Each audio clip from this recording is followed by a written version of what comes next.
chemtrails. How do you explain the purpose of chemtrails? Again, we have studied this. I am inundated with the same amount of people asking for information on this.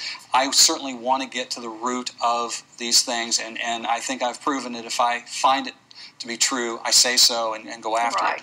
Again, I've found the same circle on the chemtrails. I can find absolutely no source for it. I can find no reason for it. I can find nothing that people are just on the internet talking about it. Yeah, it just pops up. People start talking about it.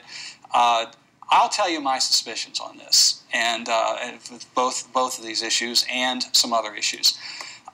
There is an individual named Lyndon LaRouche, who is a Marxist. Started back in the SDS back in the 1960s. The Students for Democratic Society broke off and started his own operations.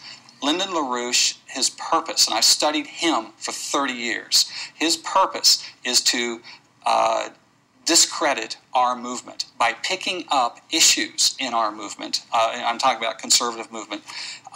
Taking our issues and then taking them clear off the deep end into some crazy, wild conspiracy theories. And I have found that in several of these issues that he is the root of these kinds of theories, conspiracy theories getting started. What happens? You have people talking about all these things, chemtrails, FEMA camps, other things, and people start looking at you like you're crazy.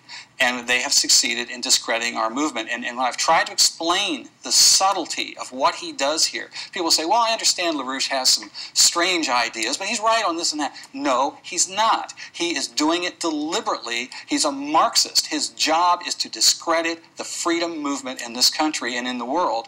And that's how he does it. And that's a good way to do it, too. And that's what I have found.